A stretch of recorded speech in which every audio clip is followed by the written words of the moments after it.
Greetings and welcome to the Fan Perspective. I'm your host Nathan Allen. This is WNBA Weekly, the show where every Monday I look back at all the things that have happened in the previous 7 days in the association, and we take a look ahead to all the things that I'm looking forward to over the next 7 days. This has been a very exciting week of action. One of the biggest storylines I want to talk about is something that just happened a couple hours ago. You have the Indiana Fever on a 5-game losing streak in 11th place in the league, going up against the #1 seeded Minnesota Lynx, who will have 7 straight wins. And Candace Dupree has a season-high 31 points, just shy of her career high. And the Indiana Fever, they're able to make some clutch plays down the stretch and come away with a really shocking win. And that's not even the biggest shock that happened this week. I mean, you've got the San Antonio Stars, dead last in the league. They have yet to win 2 straight games this year, and suddenly they go undefeated this week with 3 straight wins. And this just, wow. On the one hand, though, they are still in dead last by a very wide margin. They basically had to go undefeated for 2 more weeks, while with the Fever also going winless for the 2 weeks before they can actually pull themselves out of 12th place. So you can't hype this up too much, but still it's impressive that the Stars are winning games, especially against half-decent teams. Though, to be fair, I mean, New York, that's one of the few wins I can say, like, yeah, that's pretty decent. Against Washington, though, it's just, they're banged up right now. They're severely banged up. They're struggling. And the Stars still barely won by 2 points. And then they play the Seattle Storm, who for some reason just cannot seem to win on the road this year. And even then, it still took an overtime game for the Stars to come away with that win. And when you look at the way they're performing, you know, you have Kayla McBride with a career-high 31 points. Kelsey Plum gets a career-high 12 assists and then a career-high 23 points in the next game. You know, the Stars, playing their best basketball of the season, are still barely able to defeat teams that are struggling. So don't necessarily give them the crown yet. There's still very little hope of them actually making the playoffs. They stay alive for 1 more week, and you definitely see that the future is very bright. But it's hard to put any actual hope or expectation on them beyond, you know, like 10 wins. 10 wins still seems like a very decent season for them.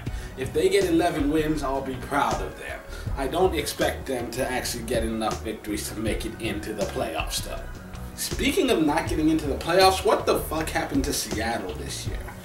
I mean, this is the stretch run and they are fading fast. This is a team that many people in the preseason polls, me included, they put them in the top half.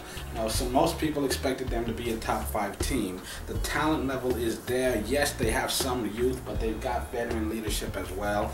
And somehow they cannot win on the road. They're barely above 500 at home. And now they're on a long losing streak, and they're a loss away from being knocked out of the postseason right completely. I mean, this isn't necessarily their worst stretch of the season. It's only a 3-game losing streak, but when you're looking at the overall body of work that they've done this year, it's very disappointing. This is a team that many thought might have championship aspirations, and now it looks like they might be in the lottery again, which we absolutely cannot allow. They've already got Brianna Stewart. We cannot allow them to get another top 4 pick. Them not being in the playoffs is just far too dangerous. That's why I hate the fucking draft lottery. You saw it happen already once with Phoenix. They were supposed to get the 3rd pick. They end up getting the #1 overall, and they grab Brittany Griner. We cannot risk letting the Seattle Storm add a 4th #1 overall pick to their roster. I mean, you look at the Dream and the Fever and the long losing streaks that they're on, I 100% expected them to struggle. The Sky, I didn't have high expectations from them. They have been a little disappointing this season, but you can understand why they would struggle. With the Storm, like, this is just a mystery to me. Like, by all accounts, they should be winning. But after all of this week's excitement, here are the current standings.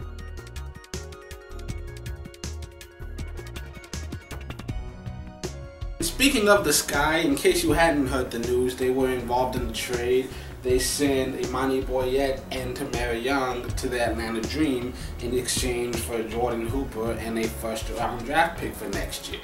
Tamara Young, going back to the team that drafted her, she played with them for 1 year, then got traded to the Sky, and she's become a staple of that franchise.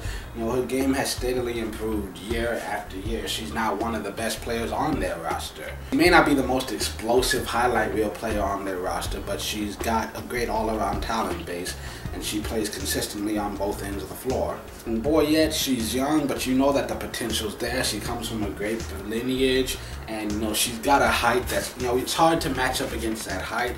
She's got great defensive instincts. She started plenty of games, including in the playoffs last year. She got a lot of double-doubles.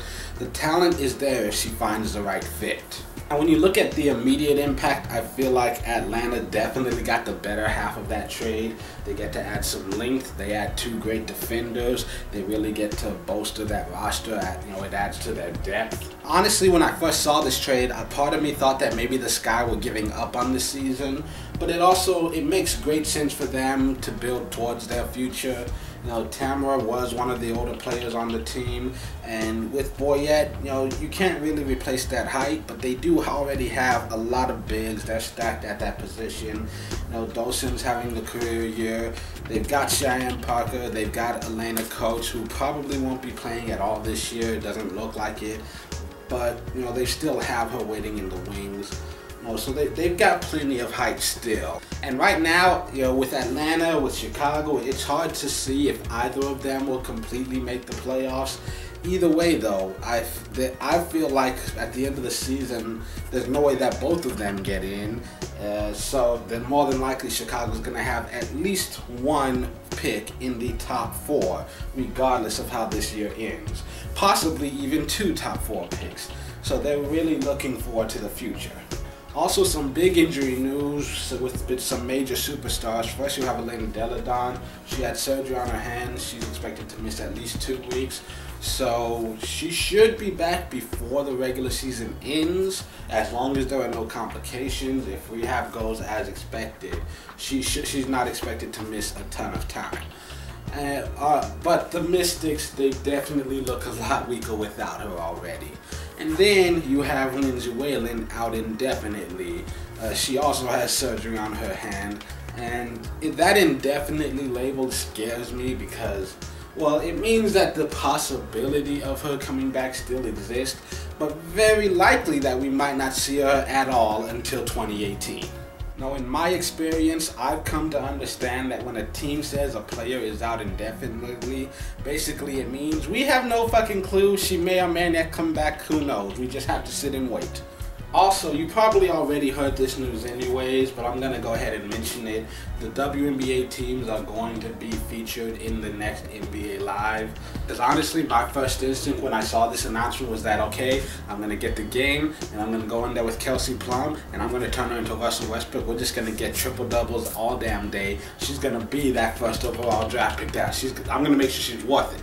If nothing else, I'm definitely interested to see the stats that they give each player. Like, Sue Bird better have the highest passing of anyone, like, period. Even the NBA players. Sue Bird's better be like 99. I mean, her speed can be like a 2 for all I care. I don't give a fuck. Her passing better be 99. Anyways, we're going to move on to the games that are being played this week. As always, I'll let you know which ones are scheduled to air. For the rest, check your local listings, or you can watch every single game on WNBA League Pass. And also, every time I tell you it's Eastern Standard Time, be sure to adjust for your time zone. And the biggest thing I'm looking at this week, the Chicago Sky only play 1 game, and it's at home against the 12th seeded San Antonio Stars. And that's a game that last week I would have told you it means nothing. Suddenly it means just about everything to both of these teams.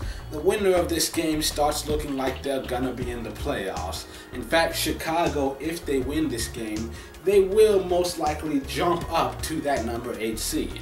The loser of this game, however, that's basically the death sentence for the season. Go ahead, put that circle next to their team name, that they're not making the playoffs. I mean, the Sky are only half a game back of the Dream in the Storm, and San Antonio, as well as they have been playing lately, can they win like 10 in a row? Highly doubtful. Can they beat actual, really good teams that are competing at the highest level? Highly doubtful. Kelsey Plum had one game with 12 assists and one game with 20 points. Courtney Vandersloot, that I can remember, has had at least 3 games this year with both 20 points and 10 assists. Chicago, this should be an easy week for them. They're facing the last place team and they're playing at home. So all they really have to do is win one game and then they chill and watch these other 3 teams lose. Because the Fever, they did just get a really strong win, and before that they had a 5-game losing streak, and before that they'd had a 7-game losing streak, and they're still one of the worst road teams in the league, and both of their games are on the road this week. And then you look at the Dream and the Storm. They're only half a game in front of the Sky.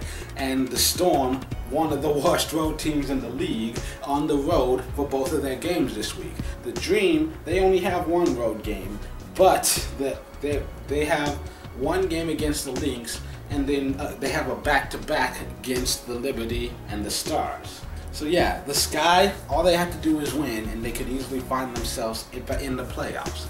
Or hell, they could actually lose this game and still find themselves in the playoffs if the Storm and Dream both go completely winless this week. And also the second biggest game, at least for me, for some people, this is probably the most important game this week. Friday on NBA TV, you're going to have the Sparks versus the Lynx, the #1 versus the #2 seed in another finals rematch. And, the Sparks, they're still technically battling for first place. The Lynx have created a little separation here, but a win for the Sparks would definitely close the gap. They're still alive. If the Lynx manage to win this, however, it's basically season over. They're the #1 seed, and the Sparks are just trying to fend off the Sun to hold on to that #2. Well, that's all I have to say for this week. Tune in next Monday for another brand new edition of WNBA Weekly. And until then, this has been The Fan Perspective. I'm your host, Nathan Nile. Hope you have a great week.